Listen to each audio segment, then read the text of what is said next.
Good morning and praise the Lord, everyone. Greetings to all in the name of Jesus Christ. And I thank God for this very beautiful time that He has given to me. And I'm blessed with, I call the name of the Lord, the blessed name. आप सबको प्रभु यीशु मसीह के नाम से जय मसीह की। परमेश्वर आप सबको बहुत बड़ी आशीष और बरकत दे। मैं परमेश्वर का धन्यवाद देती हूँ इस समय के लिए जो उन्होंने हम सबको दिया है। बहुत सारे लोग ये दिन नहीं देख सके, बट परमेश्वर वफादार है। खुदा का धन्यवाद है कि प्रभु ने हमें संभाला है। And I believe that you are all doing good with the grace of the father. और परमेश्वर आप सबको बहुत ही ज्यादा आशीष दे, बरकत दे, क्योंकि ये समय है कि हम परमेश्वर के पवित्र वचनों से कुछ सुने, परमेश्वर के जो बातों को गौर करें, परमेश्वर का वचन हमें क्या सिखाना चाहता है, आज उसके लिए हम अपने आप को तैयार करें। अगर मेरी वॉइस ऑडिबल है, so you can ping a message of clearance so that I can start with today's meeting, कि आज जो है मीटिंग का जो वॉइस है वो ऑडिबल है, ताकि मैं जल्दी से स्टार्ट कर सकूं, क्योंकि आज का दिन जो है वो यहोवा ने बनाया है।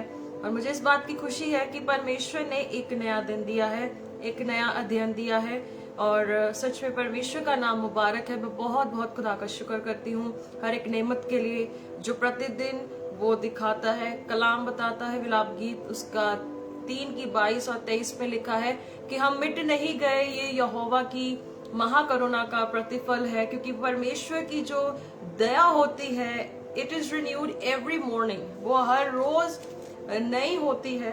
और परमेश्वर आप सबको बहुत बड़ी आशीष दे, बरकत दे, और हर एक सुनने वाला जो आने वाले समय में भी सुने, परमेश्वर की दया आप सभी के साथ बनी रहे।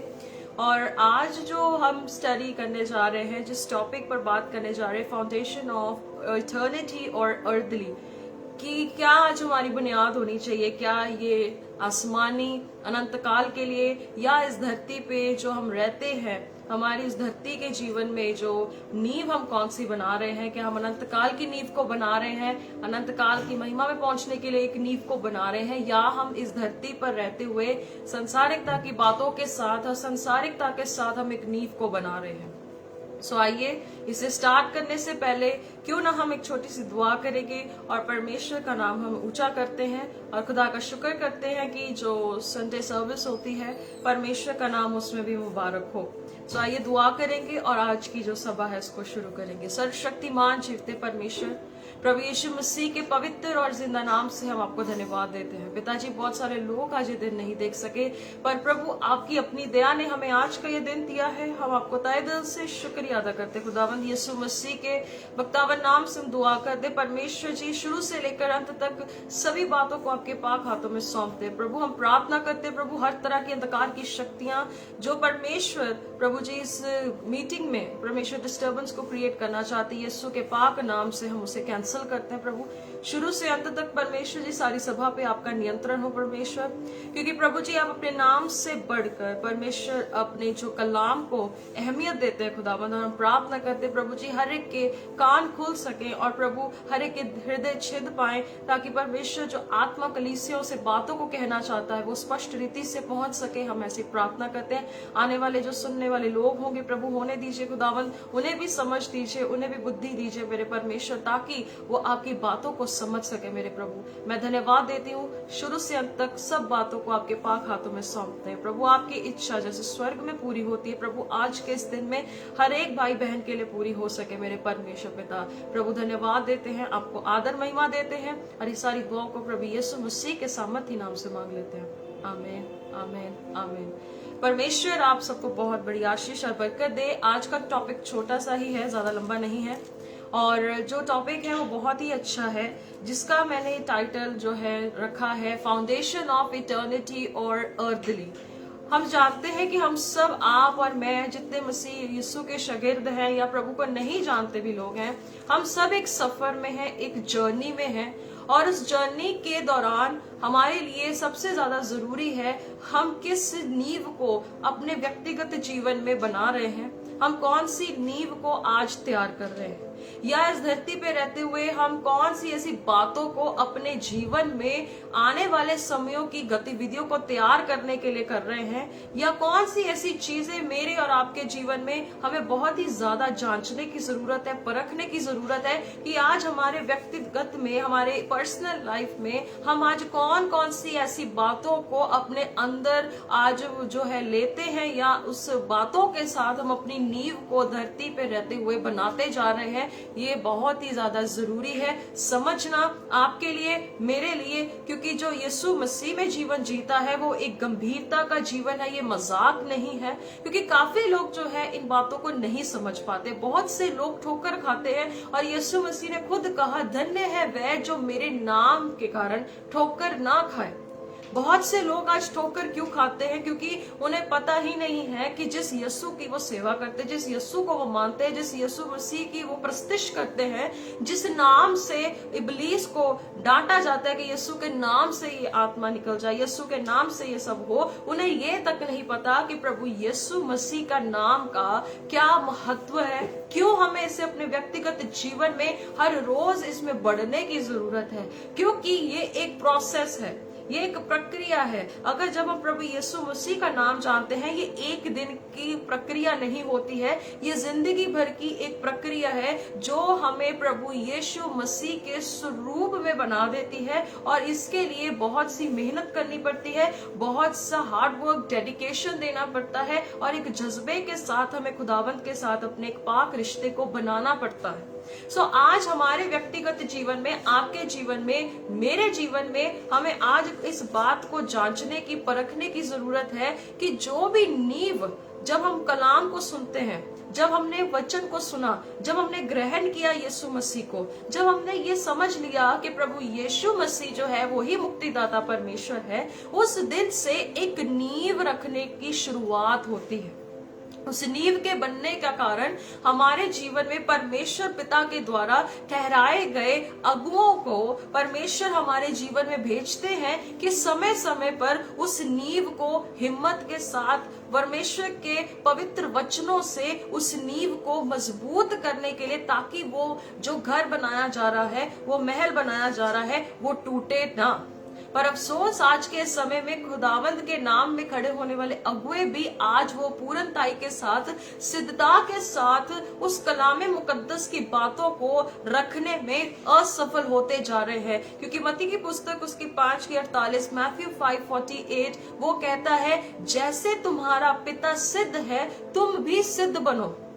अगर आपको किसी व्यक्ति विशेष के जीवन में, किसी भी भाई बहन के जीवन में आपको अगर कलाम की बुनियाद रखनी है, एक कलाम का लेवल जो जब उसे बताते हैं, उसकी फाउंडेशन को जब आप सेट अप करते हैं, तो आपकी रिस्पॉन्सिबिलिटी है एक बहुत अच्छी नींव को उनके जीवन में रखना। क्योंकि यही एक फैसला उनके जीवन में होगा कि वो प्रभु यीशु मसीह को मुक्तिदाता मानेंगे, या वो अंगीकार करेंगे, या वो इनकार करेंगे। पर सबसे पहले प्रेजेंटेशन हर एक मसीहत में जो प्रभु यीशु का शागिर्द है, उसके जीवन में एक अच्छी प्रेजेंटेशन होना बहुत जरूरी है। क्योंकि बहुत सारे लोग जो है इस धरती पे ऐसी ऐसी बुनियाद को या ऐसी फाउंडेशन को बनाते जा रहे हैं जिसका अर्थ शॉर्टकट्स है, जिसका अर्थ है कि शॉर्टकट वे से हर एक चीज को अप्रोच करना, लेकिन वो अनंत काल के दुख के लिए उनकी नींव जो है वो स्थापित होती जा रही है। पर आज हम जो प्रभु के नाम में प्रचार भी करते हैं, या सिखाते भी हैं, या बात भी करते हैं, हमारी हर एक बात से उस व्यक्ति की जो प्रभु में चाहे नया है या वो बहुत समय से है, हमारी हर एक बात से परमेश्वर के द्वारा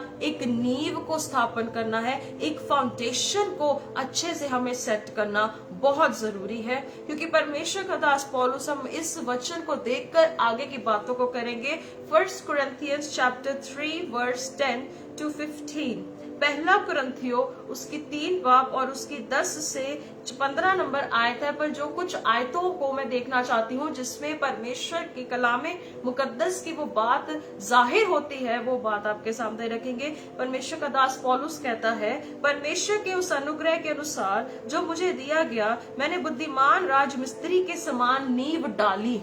कहता मैंने एक बुद्धिमान मनुष्य के समान एक नींव डाली। कहता किसके अनुग्रह से? परमेश्वर की दया से, खुदावंद की दया से। कहता मैंने एक नींव डाली, मैंने एक फाउंडेशन डाली। कहता बुद्धिमान राजमिस्त्री के समान, और दूसरा उस पर रद्दा रखता है। इसका मतलब है कि कोई और व्यक्ति उस नींव पर जो पौलुस के द्वारा बनाई गई थी, कहता उसी पे कोई और भी बुनियाद बनाने की कोशिश करता है। अगर आज के समय की बात करें कि खुदावंद यीशु मसीह जिसने ये नींव हमारे मेरे आपके जीवन में डाली कि हम अनंत काल के लिए अपने आप को तैयार कर ले, पर आज के समय में कुछ ऐसी अर्दली मतलब दुनियावी संसारिक जिस्मानी बातें हमारी उस नींव पर या किसी व्यक्ति की जीवन में वो नींव बनती जा रही है कि उसे क्या है, वो घर जो है वो कभी टिक नहीं पाएगा। अगर पत्थर के साथ एक नींव रख रहे हैं या आप उसके ऊपर जो मिट्टी के नींव को रख रहे हैं, तो वो घर एक ना एक दिन टूट जाएगा। पर परमेश्वर का दास पौलुस कहता है कि मैंने खुदावंद की दया से, खुदावंद के अनुग्रह से, कहता मैंने उस नींव को डाला और दूसरा जो है उस पे रद्दा डालने की कोशिश करता है। इंग्लिश में लिखा है someone else is building on it। कहता कोई व्यक्ति और बातों में भी क्या है डालकर, कहता उसी नींव को बनाना चाहता है। अजीजों, अगर मैं आज की बात करूं, अगर आज की परिस्थितियों की बात करें, तो ऐसी गलत टीचिंग्स, ऐसी गलत बातें जो खुदावंद यीशु के नाम से लोग सिखाते हैं, परमेश्वर का दास पौलुस कहता है मैंने बहुत बुद्धिमानी से नींव डाली है। ये बुद्धि यहोवा से मिलती है, जो बहुत गंभीर है, जो बहुत ही ज्यादा गहरी है। और वो गहरी नींव परमेश्वर ने अपने दासों के द्वारा आज के समय में भी परमेश्वर ऐसी गंभीरता के साथ काम करने के लिए तैयार है। और अफसोस आज के लोग उस गंभीरता को समझते नहीं हैं, उन बातों को समझते नहीं हैं जो परमेश्वर पिता ने शुरुआत से लेकर अब तक रखा है। और ये सिर्फ उन लोगों के लिए है जो खुदावंद को समझने के लिए एक दिल को रखते हैं, एक मन को रखते हैं, और वो उस मन को पिता परमेश्वर की ओर मोड़ते हैं कि मुझे भी एक बुद्धिमान राजमिस्त्री की तरह हर एक जगह पर एक नींव डालनी है। अजीजों, आपके मेरे कंधों पे परमेश्वर का राज्य सौंपा गया है। परमेश्वर ने अपने राज्य को आपके मेरे कंधे में रखा है। यीशु जी ने कहा कि तुम मुझसे सीखो, और वो जो जुआ है, कहता तुम मेरे साथ उठाओ, क्योंकि जो मेरा जुआ है वो सहज है, वो हल्का है। अर्थात इसका मतलब है कि प्रभु यीशु मसीह के सुसमाचार के काम को आगे लेके जाने के लिए, उसे आगे बढ़ाने के लिए परमेश्वर आज भी खोज करता है ऐसे बुद्धिमान राजमिस्त्रियों की, जो प्रभु यीशु के लिए काम कर सके, प्रभु यीशु को समझ सके, खुदावंद को समझ सके। आज भी परमेश्वर ऐसे लोगों को ढूंढता है कि वो इस धरती पे रहते हुए उन लोगों को जो प्रभु यीशु मसीह में आना चाहते हैं, जो प्रभु को समझना चाहते हैं, वो अनंत काल की एक नींव को उनके जीवनों में तैयार कर सके। पर आज की दुनिया की आबादी को अगर छांटा जाए तो मिलेगा कि बहुत से कम लोग हैं जो सच में परमेश्वर के लिए नाम पर उन लोगों के जीवनों में कलाम मुकद्दस की खरी बातों को बहुत से कम लोग जो है आज इस याव से बताते हैं, ताकि उनकी रूह जो है वो सड़ने से बच जाए, जहां कीड़ा नहीं मरता और जिसकी कभी आग नहीं बुझती। कहता है एक बुद्धिमान राजमिस्त्री के समान मैंने नींव डाली, दूसरा उस पर रद्दा डालता है। एक जगह पे प्रभु यीशु मसीह ने जो शास्त्री और फरीसियों को उन पर जो है उन्होंने बोला हाय है तुम पर। कहता कि तुम परमेश्वर के राज्य के दरवाजों को तुम अपने नियमों से बंद कर देते हो, और तुम परमेश्वर के प्रेम की बातों को इनकार कर देते हो। आज बहुत से लोग भी परमेश्वर की कलाम की बातों का इनकार कर अपना रद्दा रखने की कोशिश करते हैं। आज अपना रद्दा रखने की साजिश करते हैं। वो सोचते हैं कि इस रद्दा रखने से हो सकता है कि मेरा महल खड़ा हो जाए। पर मैं आज आपको कलाम के द्वारा ये बात कह देना चाहती हूँ। मत्ती की पुस्तक उसकी 7 बाब और उसकी 26 और 27 आयत में आप पढ़ सकते हैं। वहां पर भी लिखा है कि प्रभु यीशु कहता है कि जो मेरी बातों को सुनकर उन्हें नहीं मानता है, कहता वो निर्बुद्धि मनुष्य के समान है जिसने अपनी नेव रेत पर रखी। कहता बाढ़ें आई, आंधियां चली, कहते कि वो एक समय पे ही सत्यानाश उसका हो गया। हालेलुया। तो इसीलिए अजीजों, आप सबको बहुत सतर्कता के साथ परमेश्वर का एक बुद्धिमान राजमिस्त्री बनना है। इंग्लिश में लिखा है अ वाइज बिल्डर। क्यों वाइज बिल्डर बनना है? क्योंकि ये मजाक नहीं है, ये एक गंभीरता का विषय है जो आपको और मेरे जीवन में परमेश्वर ने ठहराया है। क्योंकि आज की आबादी में भी बहुत से कम लोग हैं जो एक सच्चे राजमिस्त्री बनना चाहते हैं। और आगे पौलुस भी ये खुद स्टेटमेंट कहता है, परंतु हर एक मनुष्य चौकस रहे कि वह उस पर कैसा रद्दा रखता है। कहता जो व्यक्ति जो प्रभु का प्रचार भी करता है, वो खुदा के कलाम को भी बताता है, वो हर एक बात को प्रभु के लिए नाम पे लोगों के सामने रखता है। कहता हर एक मनुष्य इस बात की चौकसी करे कि वो कैसा रद्दा रखता है, अर्थात वो कैसी जो है फाउंडेशन को रखता है। आगे लिखा हुआ इसी में, but each one should build with care. कहता कि बड़ी गंभीरता के साथ इस नींव को रखना है। क्योंकि भजन संहिता 105 जो एक भजन संहिता 1:5 में भी लिखा है, और वहां पर भी पढ़ सकते हैं, कहता कि न्याय के समय में वो जो दुष्ट मनुष्य होगा वो स्थिर नहीं रह पाएगा।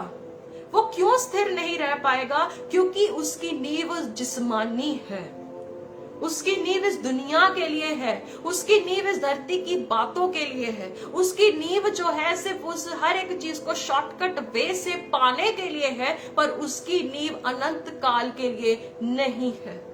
और परमेश्वर ऐसे लोगों की भी खोज में नहीं है जो क्या है सिर्फ और सिर्फ इस धरती पे रहते हुए हर एक सुख विलास को एंजॉय करे, पर परमेश्वर आज उन लोगों की खोज में है जो इन सब चीजों को क्रूसित कर कर परमेश्वर के राज्य के लिए अपने प्राणों को जो है आप क्या कहते हैं कि वो आग के साथ पैशनेट होकर परमेश्वर के बोझ को उठाए। क्योंकि यीशु ने कहा कि मेरा जुआ जो हल्का है, सहज है, तुम उसको ले लो, और कहता मुझसे सीखो क्योंकि कहता तुम इससे शांति पाओगे। हमारी शांति इसी में है कि हम प्रभु के नाम से क्रूस उठाएं। हमारे लिए यही शांति है कि जब हम एक बुद्धिमान राजमिस्त्री बनते हैं तो एक राजमिस्त्री को पता होता है कितनी क्वांटिटी में सीमेंट लगता है, कितनी क्वांटिटी में ब्रिक लगेगा, इस दीवार को खड़े करने के लिए क्या क्या इंग्रेडिएंट्स लगेंगे, क्योंकि उसे पता होगा कि ये चीजें बनाने से मेरी ये जो नींव है, ये जो मेरी दीवार है, वो काफी सालों साल तक चलती रहेगी। तो ऐसे ही परमेश्वर ने कितने बाप दादों को, कितने लोगों को, कितने अगुओं जो खरी शिक्षक बताने वाले लोग हैं, जो सच में खुदावंत के कलामे मुकद्दस से बात करने वाले लोग हैं, कितनी बार उन्होंने भेजा और वो प्रभु के पास भी पहुंच गए, पर आज भी ये लोगों में हठीलापन पाया जाता है कि वो भी परमेश्वर की नींव को बनाने के लिए आज भी आलसी और सुस्त है। वो सुस्त है क्योंकि उन्हें लगता है कि हमारे खत्ते भर जाए, उससे बढ़कर कोई चीज नहीं है। बाइबल कहती है व्यवस्था विवरण 28 में कि जब तू उसकी सारे हुक्मों को मानेगा तो तेरे लिए हर एक चीज जो होगी वो धन्य होगी। आपके मांगने से पहले, आपके काम को हाथ लगाने से पहले परमेश्वर आपके लिए हर एक चीज मुहैया करेगा। सो अजीजों, आपको और मुझे इन्हीं बातों को समझने की जरूरत है कि हमारे जीवन में चाहे हमें बरकत का कोई वारिस वसीला ना भी मिले, बरकत हो या ना हो, पर आपको उसके क्रूज को उठाने के लिए एक बोझ को रखना है। क्योंकि प्रभु का कलाम ये भी कहता उसके धर्म और राज्य की खोज करो, सब बातें आपको पीछे पड़ के मिलेंगी। तो आपको यीशु से उस बोझ को, उसको साथ लेकर चलना है। कहता हर एक मनुष्य चौकस रहे कि वह उस पर कैसा रद्दा रखता है, कैसी नींव रखता है। हो सकता है बहुत साल से विश्वासी हो सकता है काफी टाइम से आप खुदा को जानते हो, पर कौन से रद्दा, कौन सा फाउंडेशन आप पे जीवन में बनाया गया था जिसके कारण आज तक आप मसीहत को या मसीहा को समझ नहीं पाए, और आप जो है दर बदर भटकते रहते हैं कि कोई ऐसा व्यक्ति मिल जाए जो मुझे कलाम की सच्ची बातों को सिखा सके। हालेलुया। आगे भी वचन में हम देखेंगे, आगे के वचन में लिखा है, कहता 11वीं आयत, क्योंकि उस नींव को छोड़ जो पड़ी है वह यीशु मसीह है।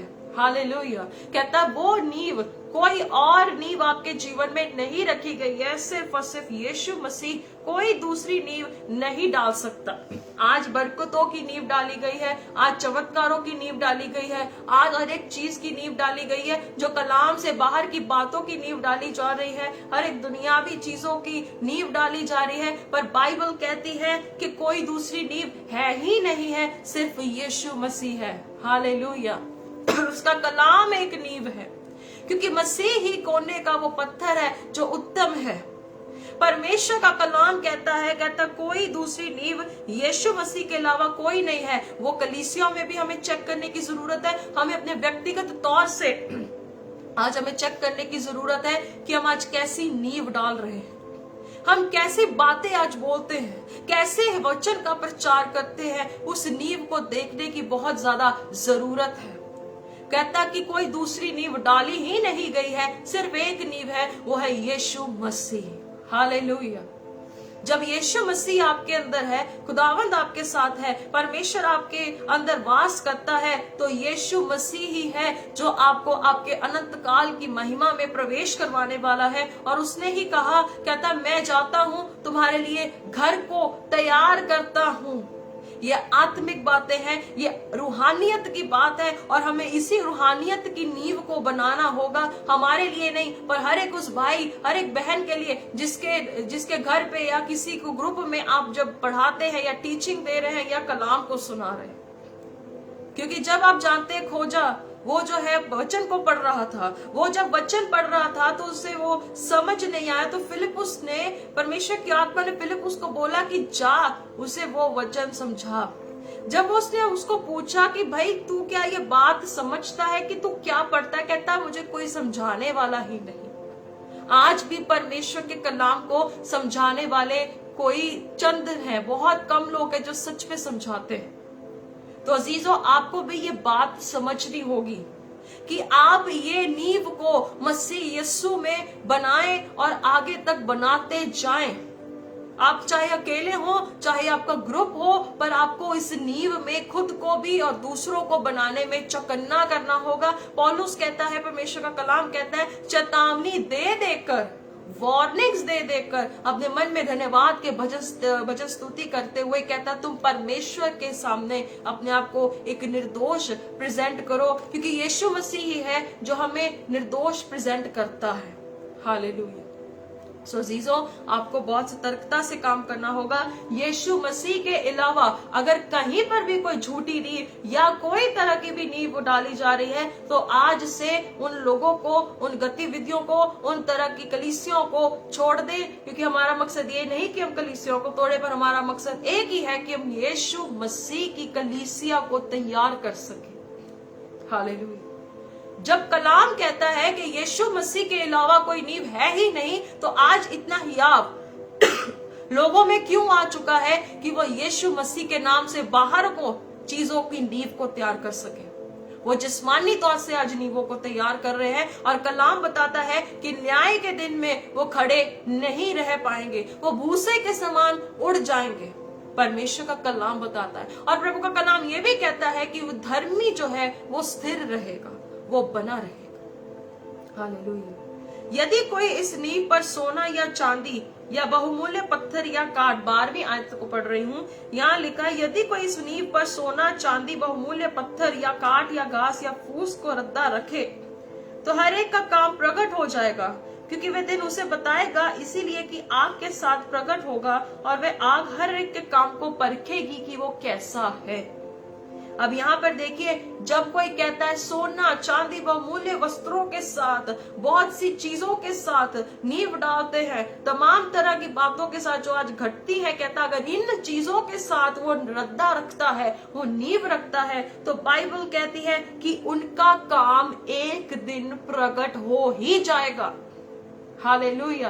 वो एक दिन प्रकट हो जाएगा। एक दिन वो समय आएगा कि जब ये एक्सपोज किए जाएंगे। एक दिन ऐसा आएगा कि इनकी हर एक वो झूठी सच्ची बात जाहिर होगी। 13 आयत बहुत अच्छी लिखा है, तो हर एक का काम प्रकट हो जाएगा, क्योंकि वह दिन उसे बताएगा। कहता वो दिन कौन सा है? न्याय के दिन के विषय में, कहता है कि आग के साथ प्रकट होगा और वह आग हर एक के काम को परखेगी। परमेश्वर आपका भस्म करने वाली आग है। वो परमेश्वर न्याय के सिंहासन के सामने उनके कामों को खुल्लम खुल्ला रिवील करेगा। वो आग से परखेगा, अपने कलाम से उन बातों को परखेगा, और वो जब परमेश्वर न्याय करने पर आ गया तो बंदे की हवा टाइट नहीं, बंदे का वजूद खत्म हो जाता है। ऐसा परमेश्वर है आपका और मेरा, हम जिसकी सेवा करते हैं। और वो कहता है कि हर एक काम को आग से परखेगा कि वो क्या है, क्या वो स्थिर रहेगा, क्या वो बना रहेगा। अजीजों, आपके लिए, मेरे लिए ये एक बहुत बड़ा सवाल है, क्योंकि बाइबल कह रही है, कहते हैं कि कोई यीशु मसीह के नींव के अलावा अगर कोई दूसरी नींव डालने की साजिश कर रहा है तो बाइबल कहती है एक दिन उनका काम प्रकट होगा। एक दिन ऐसा आएगा कि आग, वो परमेश्वर जो भस्म करने वाली आग है, उनके कामों को खुद खुल्लम खुल्ला बोलेगा कि ये काम किया है, और उन्हें आग में परखेगा। मतलब अपनी धार्मिकता से, अपने न्याय के साथ उन्हें एक दिन परखेगा, उन्हें चेक किया जाएगा। जिनका काम उस पर बना हुआ स्थिर रहेगा वह मजदूरी पाएगा। जिसका काम उस आग में जाकर वो जो परखा जाएगा, कहता कि वो बना रहेगा और वो मजदूरी पाएगा। अर्थात अगर वो कलाम मुकद्दस के अनुसार सेवकाई हुई, अगर कलाम मुकद्दस के साथ प्रचार करना हुआ, परमेश्वर के कलाम के अंदर से रहते हुए जब सेवकाई की गई, तो कहता कि वो काम जो है बना रहेगा, वो बंदा अपना रिवॉर्ड पाएगा।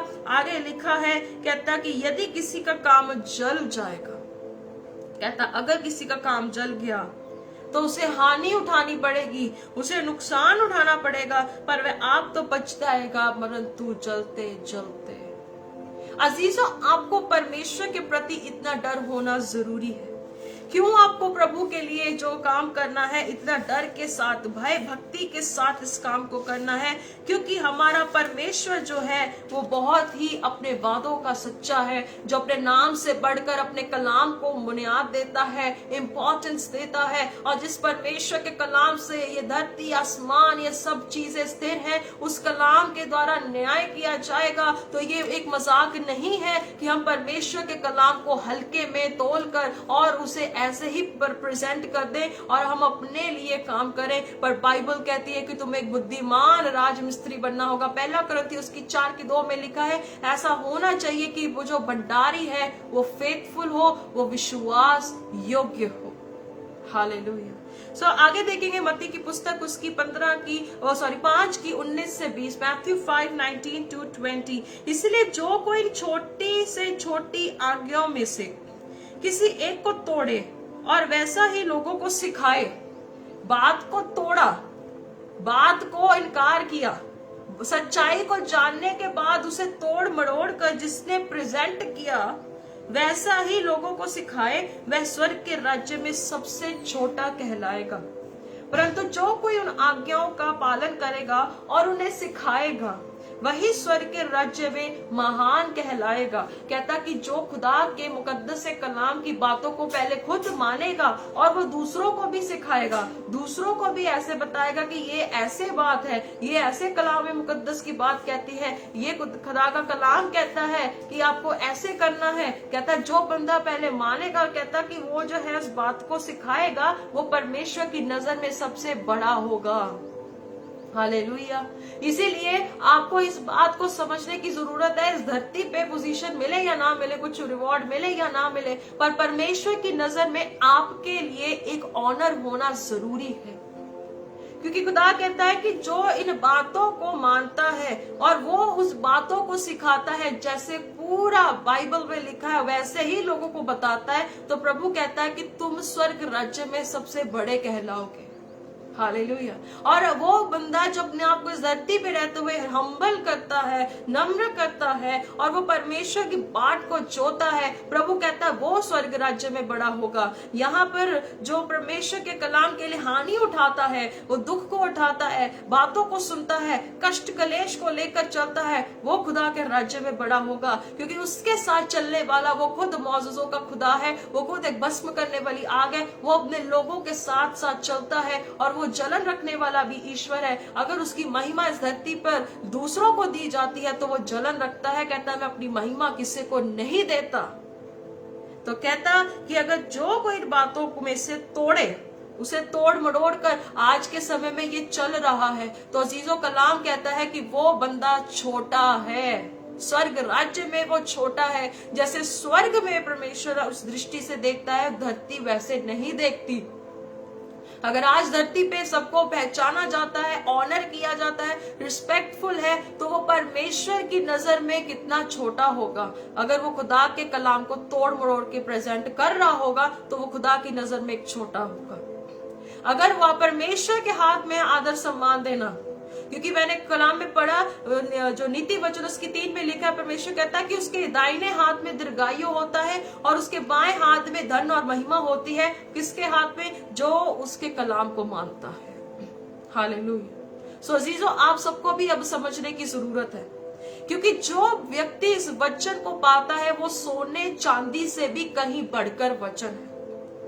हालेलुया। ये काफी उत्तम बात है कि जब हम खुदा के कलाम को मानते हैं, ये ऑनर की बात है, क्योंकि अगर आपकी आज्ञाकारिता को कोई देखता नहीं है, कोई उसकी परवाह नहीं करता, कोई कदर नहीं करता, कोई चक्कर नहीं है, परमेश्वर आपकी कदर करता है। और 20 आयत में लिखा, क्योंकि मैं तुमसे कहता हूं कि यदि तुम्हारी धार्मिकता शास्त्री और फरीसियों की धार्मिकता से बढ़कर ना हो तो तुम स्वर्ग राज्य में कभी प्रवेश ना करने पाओगे। परमेश्वर के स्वर्ग के रास्ते उन लोगों के लिए बंद हैं जो क्या है, अपने तौर तरीकों से, कहता तुम शास्त्री और फरीसियों के समान धार्मिकता के काम करोगे, कहता तुम जो है स्वर्ग राज्य में प्रवेश नहीं करने पाओगे। इसका मतलब आज के समय में भी कुछ ऐसे लोग हैं जो धार्मिकता के कहते हैं कि हम धर्मी हैं, हम मसीहत में हैं, और बाइबल कहती है कि ये शास्त्री फरीसियों की तरह अगर काम कर रहे हैं, शास्त्री फरीसियों की तरह ये सेवा कर रहे हैं, शास्त्री फरीसियों की तरह बुड़बुड़ करते, शास्त्री फरीसियों के तमाम तौर तरीकों से काम करते, बाइबल कहती है उनका स्वर्ग राज्य में प्रवेश भी नहीं होगा। और मत्ती 7 की 22-23 में जो वचन कहा गया है, कहता मैं तुम्हें कभी जानता ही नहीं, वो ऐसा इनकार करेगा। हालेलुया। सो देखेंगे लूका की पुस्तक ल्यूक चैप्टर 11 वर्स 52। हाय तुम पर व्यवस्थापकों पर, तुमने ज्ञान की कुंजी तो ली, परंतु तुमने आप भी प्रवेश नहीं किया और प्रवेश करने वालों को भी रोक दिया। कहता जो झूठी शिक्षा बताते हैं, जो गलत गतिविधियां करते हैं, जो यीशु के नाम का प्रचार करते तो है, लेकिन वो अपने तौर तरीकों से तोड़ मरोड़ कर प्रेजेंट करते हैं और गतिविधियों को करते हैं, बाइबल कहती है हाय तुम पर। कहता तुमने ज्ञान की कुंजी, ये कलाम मुकद्दस को हाथ में ले तो लिया, पर कहता तुम खुद भी प्रवेश नहीं करते, तुम दूसरों को भी प्रवेश करने नहीं देते। ये मैं नहीं बोल रही हूं, ये खुदावंद यीशु मसीह की बातें अजीजों, परमेश्वर की बातें जो खुदावंद खुल्लम खुल्ला तरीके से बात कर रहा है। कहता कि तुम खुद भी प्रवेश नहीं करोगे, तुम दूसरों को भी प्रवेश करने नहीं दे रहे हो। इसका मतलब आपका मेरा फर्ज है, जो सुनाने वाला है और सुनने वाला है, उन दोनों के लिए ये भेद है कि दोनों को परमेश्वर के राज्य में प्रवेश करना है। क्योंकि पौलुस कहता है कि अगर मैंने क्या है सब अच्छी दौड़ ली, मैंने मसीही दौड़ अच्छे से दौड़ ली, पर कहता अगर आखिर में मैं खुद ही निकम्मा पाया गया तो इस दौड़ का भी क्या फायदा। सो अजीजों, आपको और मुझे बहुत गंभीरता का जीवन जीना है। इस धरती पे रहते हुए अनंत काल के लिए, हमेशा के जीवन के लिए हमें नींव को अपनी आत्माओं में तैयार करना होगा, ना कि इस दुनियावी जिस्मानी बातों के लिए अपनी नींव को तैयार करें। क्योंकि हो सकता है कि आपके जिस्म को वो बातें बहुत खूबसूरत लगती होंगी, सुनने में बड़ी मनोहर लगती होंगी, पर आपकी आत्मा का क्या होगा जब खुदा के पास वो पहुंचेगी। तो परमेश्वर कहेगा कि ये दुष्ट तो कभी मेरे सामने टिक ही नहीं सकता। जैसे रात और दिन का मेल नहीं है, वैसे परमेश्वर और लूसीफर का कोई मेल है ही नहीं। तो कैसे एक जीवन को इतनी गंभीरता से क्यों नहीं लिया जा रहा आजकल। कहता हाय है तुम व्यवस्थापकों पर, जो तुमने ज्ञान की कुंजी तो ले ली, पर तुम खुद भी प्रवेश नहीं करते, तुम औरों को भी प्रवेश करने नहीं देते। हमारा ये फर्ज है कि हमें हर एक व्यक्ति को कलाम बताकर परमेश्वर के राज्य के लिए उसे प्रवेश करवाना है और उसकी कदर करें, उसका रिस्पेक्ट करें, क्योंकि वो परमेश्वर के कलाम मुकद्दस की बातों को रखने के लिए अपने प्राणों को हानि में भी डालकर परमेश्वर के लिए काम करता है। और कलाम कहता है कि तुम लोगों को आग की भट्टियों से निकालो। यहूदा 1:23 में लिखा है कि लोगों को भट्टियों से निकालो। पर हम लोग भट्टियों से निकालने को दूर, अपने घर से बाहर निकलकर बस सिर्फ और सिर्फ स्टेज पर चढ़कर उसके बाद पूरी सिक्योरिटी से हम वापस अपने घरों में पहुंच जाते हैं। ये सेवकाई ऐसी नहीं होती। सड़कों पे उतरकर परमेश्वर के कलाम के लिए अपने प्राणों की हानि भी उठानी पड़े तो भी वो उठानी पड़ती है। ये होती है सेवकाई, ये होता है यीशु का कलाम, ये होता है सुसमाचार कि वो हमें टिकने नहीं देता। हमें बाहर कहता है जाओ मेरे नाम का प्रचार करो और लोगों को बताओ, जातियों को बताओ, उन्हें बचाओ, उन्हें बपतिस्मा दो और कहता उन्हें बातें मानना सिखाओ। ये होती है सेवा, ये होती है रूहानियत की नींव जो परमेश्वर के कलाम मुकद्दस के अनुसार रखी जाती है। हालेलुया। सो अजीजों, आगे देखेंगे आखिरी में ये जो कलमा है देखेंगे यूहन्ना की पुस्तक उसकी 6 बाब और उसके 28 नंबर से आयतों को देखेंगे। जॉन चैप्टर 6 वर्स 28 से। आपको पता है जब प्रभु यीशु मसीह जब किश्ती में सवार होकर दूसरी जगह पे पहुंचे अपने चेलों के साथ, तो एक बहुत बड़ी भीड़ उनके पीछे पीछे आई और कहते कि यीशु जी आप कहाँ चले गए, हम आपको ढूंढते थे, आप कहाँ चले गए। यीशु जी ने कहा कि तुम मुझे पीछे आते हो क्योंकि तुम्हें भोजन मुझसे मिलता है। कहते तुम्हें मुझसे खाना मिलता है इसीलिए तुम मेरे पीछे आते हो। कहता नाशवान भोजन के लिए परिश्रम मत करो। और कहता कि लोगों ने जब उनसे ये पूछना शुरू किया तो उन्होंने ऐसी जब बात की, कहते कि वो भोजन के लिए मेहनत करो जो परमेश्वर पिता के द्वारा सील किया गया है, मतलब ये कलाम पर विश्वास करो। 28 आयत से देखेंगे, उन्होंने उससे कहा परमेश्वर के कार्य करने के लिए हम क्या करें, प्रभु के काम को करने के लिए भाई मुझे क्या करना होगा, मुझे किस स्थिरता से चलना होगा, मुझे कौन से ऐसे काम करने होंगे कि मैं परमेश्वर के राज्य के लिए स्थिरता से जीऊं। कहता 29 आयत में, यीशु ने उन्हें उत्तर दिया परमेश्वर का कार्य ये है कि तुम उस पर जिसने उसे भेजा है विश्वास करो, उस पर विश्वास करो कि यीशु मसीह पर जब हम विश्वास करते हैं तो खुदा के कामों को अपने जीवन पे होते देखते हैं। जब हम खुदावंत पे विश्वास करते हैं तो हमारे लिए सब कुछ ऑटोमेटिकली होना शुरू हो जाता है। सिर्फ क्रूस अपना उठाकर परमेश्वर के पीछे चलने में एक याद, एक हिम्मत रखने की आपको और मुझे बहुत ज्यादा एक जरूरी बात हमारे लिए हो चुकी है। हालेलुया। यहाँ पे 30 आयत में एक मोड़ आता है, उस मोड़ पर हम गौर करेंगे, देखेंगे। तब उन्होंने उससे कहा फिर तू कौन सा चिन्ह दिखाता है कि हम उसे देखकर तेरा विश्वास करें। अजीजों, आज की भी ये दुनिया ऐसी है। यीशु जी ने कहा कि तू मुझ पे विश्वास कर, और ऐसी भीड़ आज भी है जो कहती है कि तू चिन्ह दिखा तो हम तेरा विश्वास करेंगे। जब जिंदगी में एक व्यक्ति, उस व्यक्ति को जब वो अपनी जिंदगी के आखिरी पड़ाव में पहुंच जाता है तब वो खुदावंद यीशु मसीह को पुकारता है कि कोई मिरेकल हो जाए, कोई चमत्कार हो जाए तो वो बच जाए। पर ऐसा होता नहीं, काफी लोगों के साथ नहीं होता। क्यों? क्योंकि वो प्रभु यीशु मसीह को उनके चिन्ह और चमत्कार के लिए उनके पास आते हैं। वो करता है, वो उसकी इच्छा है। पर आप यीशु मसीह पे पहले क्या विश्वास की नींव को डाल चुके? क्या आपने ऐसी नींव को डाल दिया है जो अनंत काल के लिए आपको हिलाएगी नहीं? क्योंकि ये धरती के सफर में एक इब्लीस, लूसीफर, शैतान है जो आपकी नींव को गिराने के लिए ऐसा रद्दा डालता है, ऐसी नींव आपके जीवन में बनाने की वो साजिश करता है कि किसी ना किसी रीति से आप नरक में पहुंच जाए। तो इसीलिए यहाँ पे लिखा है, उन्होंने उससे कहा कि हम तेरा कैसे विश्वास करें। ये देखिए आज के समय में भी ऐसे जब हम किसी को कलाम में मुकद्दस की बात करते तो वो भी कहते हैं कि हम कैसे तेरा विश्वास करें भाई, तेरी बातों पे कैसे ईमान लेकर आए, कि जब तक चमत्कार नहीं होगा, जब तक मिरेकल नहीं होगा, हम प्रभु पे कैसे विश्वास करेंगे कि वही मुक्तिदाता, नजात दहिंदा है। अरे मेरे भाइयों बहनों अजीजों, आप सबको इतनी बुद्धि प्रभु ने दी है कि उसके कलाम को पढ़ सके, उसकी बातों को समझ सके। क्या आज भी आप ऐसे जिस्मानी आंखों से सिर्फ चमत्कारों के लिए यीशु के पीछे चलते हैं, या रूहानियत आंखों से जो स्पिरिचुअली आप परमेश्वर को समझने की कोशिश करते हैं? क्योंकि बाइबल कहती है यूहन्ना की 2 में कि जब प्रभु यीशु मसीह अपने शागिर्दों के साथ थे, यूहन्ना 2 में लिखा है कि जब उसने मंदिर में तोड़फोड़ की तो प्रभु जी ने मनों की बातों को जांच लिया, वो समझ गए। और आप देख सकते हैं प्रकाशित वाक्य उसकी 3 में भी लिखा है, 2 में भी लिखा है, जब वो एक व्यभिचारिणी की बात हो रही थी, कहते मनों का जांचने वाला मैं ही हूं जो मनों को जांचता हूं। कहता हम तेरा क्या विश्वास करें, तू कौन सा काम दिखाता है भाई, तू चमत्कार कौन सा करता है। ये है आज के लोगों की नींव। जब यीशु मसीह के समय में भी लोगों ने क्वेश्चन किए तो आज भी करते हैं, क्योंकि उनकी नींव इन बातों से ढाल दी गई है। उनकी जो फाउंडेशन है वो इन बातों से ढाल दी गई है कि भाई तू चमत्कार कौन सा ऐसा करता है कि हम विश्वास कर ले कि यीशु ही खुदा का बेटा है।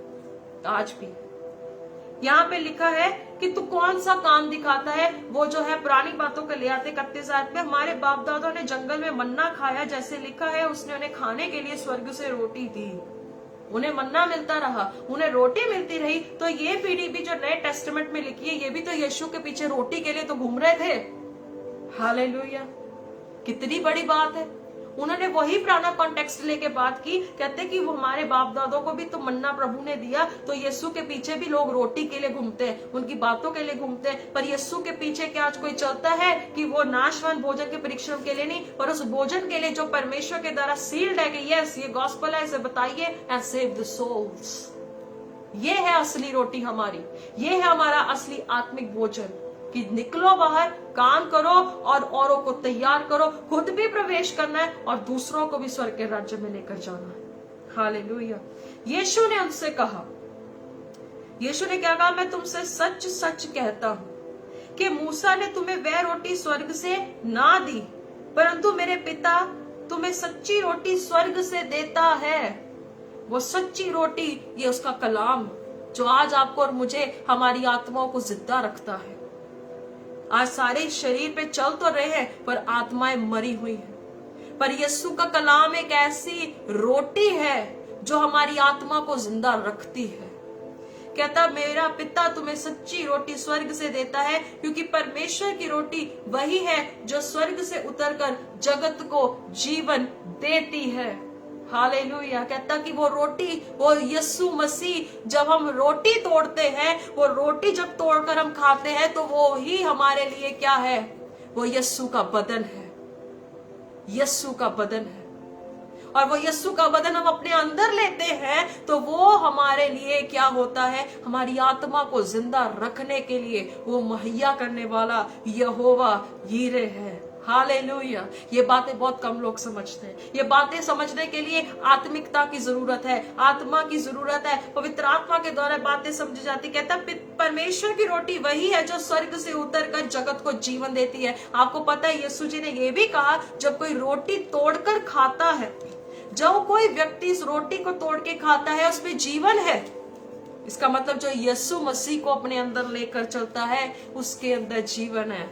हालेलुया। उसके अंदर वो रूहानियत जीवन है, वो ऐसी नींव उसके अंदर है जो उसको हिला नहीं सकेगी, चाहे बाढ़ें आए, आंधियां आए, तूफान आए, कोई उसे हिला नहीं पाएगा। तब उन्होंने कहा, ये सुनिए बात, तब उन्होंने उससे कहा, हे प्रभु ये रोटी हमें सर्वदा दिया कर, ये हर एक को नहीं मिलती, ये वचन हर एक के समझ में नहीं है।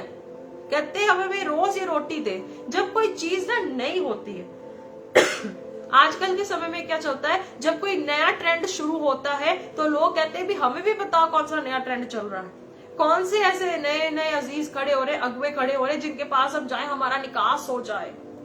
ये भी ऐसे लोग हैं, दल बदलू, कहते हमें भी वो रोटी दे कि हम भी जीवित रहे। तो आजकल के ऐसे डबल फेस लोग आपको मिल जाएंगे, सावधान रहें, सतर्क रहें। यीशु ने उनसे कहा, जीवन की रोटी मैं हूं, जो मेरे पास आता है वो कभी भूखा ना रहेगा, और जो मुझ पर विश्वास करता है वो कभी प्यासा ना होगा। कहता जीवन की रोटी मैं हूं। आपको जो है खुराक देने वाला इंसान नहीं है, आपको इंसान परमेश्वर के राज्य में प्रवेश नहीं कराएगा, पर यीशु मसीह करवाएगा। कहता जो मेरे पास आता है, यीशु जी कहते जो मेरे पास आता है, आपको पास्टर से बढ़कर परमेश्वर के पास जाने की जरूरत है। कहता जो मेरे पास आएगा वो कभी भूखा नहीं रहेगा, ना कभी वो प्यासा रहेगा। परंतु मैंने तुमसे कहा था कि तुमने मुझे देख भी लिया है तो भी विश्वास नहीं करते। जब सुना है कि यीशु पे विश्वास करो, जब सुना है कि दुआ करो, जब सुना है कि धर्मी की प्रार्थना से बहुत कुछ होता है, कहते तुम तब भी विश्वास नहीं करते। इससे ज्यादा बड़ी बात क्या हो जाएगी। तुमने मुझे देख लिया, एक समय पे आपने मेरा स्वाद भी चखा, एक समय पे मैंने तुम्हारे लिए मौजज़े भी किए, एक समय पे मैंने तुम्हें उस गलत दुष्ट संगतियों से छुड़ाया, पर कहते तुमने देखते हुए भी मेरा विश्वास नहीं किया। हालेलुया। जो कुछ पिता मुझे देता है वह सब मेरे पास आएगा। अगर प्रभु ने आपको चुना, आपको बुलाया, कहता जिसने जो पिता ने जिसको बुला लिया, कहते वो मेरे पास आएगा और मैं उसे कभी नहीं निकालूंगा, क्योंकि मैं अपनी इच्छा नहीं वरन अपने बेचने वाले की इच्छा पूरी करने के लिए स्वर्ग से उतरा हूँ। और मेरे बेचने वाले की इच्छा ये है कि जो कुछ उसने मुझे दिया है उसमें से कुछ ना खोऊं, बट उसे अंतिम दिन फिर जिला उठाऊं। कहता कि मेरा ये फर्ज है, जो मेरे पास आता है मैं उसे कभी निकालता नहीं हूँ।